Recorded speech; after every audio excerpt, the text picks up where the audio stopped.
بناوی خوای بەخشندۆ میهرەبان. السلام عليكم ورحمة الله وبركاته.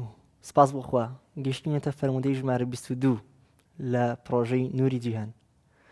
نوری جیهان صلى الله عليه وسلم کە پێغەمبەری آخر زمانە فەرموویەتی إذا أراد الله بعبد خيرا استعمله. ئەگەر خوا الله خەیری بوێ بۆ بەندەیەکی چی لێکە بەکاری هێنێ، بەندەکەی بەکاری هێنێ. پرسیان وكيف يستعمله، پرسیان هاوڵان خوا چۆن بەندەکەی بەکارهێنێ. رسول الله صلى الله عليه وسلم وەک هەمیشە بە گفتارە شیرینەکانی فەرمووی يوفقه لعمل صالح قبل موته.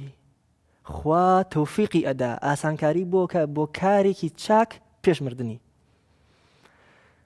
لێرە پێویستە یەک پرسیار بکەین لە خۆمان، ئەرێ کەی ئەمرین؟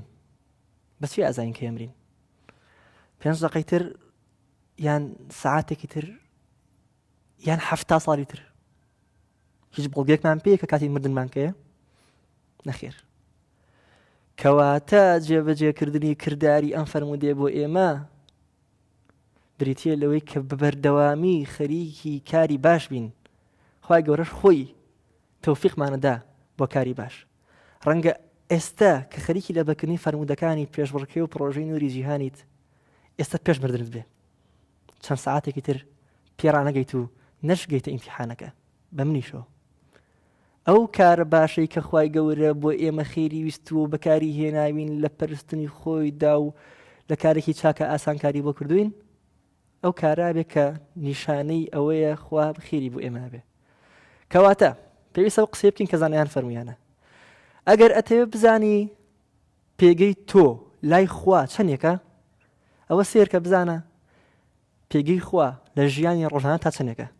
چەندێک لەو کارانەی کە لە بەیانیەوە تاکو کاسی نووسنت سەرقاڵی پێیان و کاتیان پێوە سەرفەکەی، ئەو کارانن کە لە پێناو خوادا ئەکرێن، تەنها لە پێناو خوادا.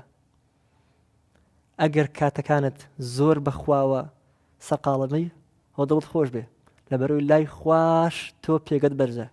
مادام پێگەی خوا لای تۆ بەرزە و لەسەری دڵت دادناوە، ئەو خوای گەورەش لای خۆی بەرز دەکاتەوە دڵنیا بەلەوە.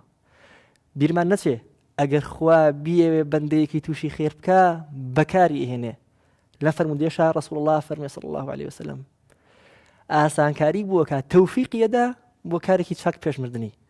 بیرتان نەچێ وەسمان نازانین کێ ئەمرین، وێ لەوانەیە ئەو کارە چاکەی من کە ئێستا لێرە خەریکەمەوە ڤیدیۆ تۆمارەکەم ئەو کارە بێ کە پێش مردنمانە. ئێوەش کە خەریکی لە بەکردنی فەرموودەکانن ئەو کارە بێ کە هی سەرە مەرگتانە. یا ڕەبی خوا هیدایەتمان بە ئەو کەسانە بین کە خوا بۆ خۆی بەکارمان ئەهێنێ لە پێناو خۆیە.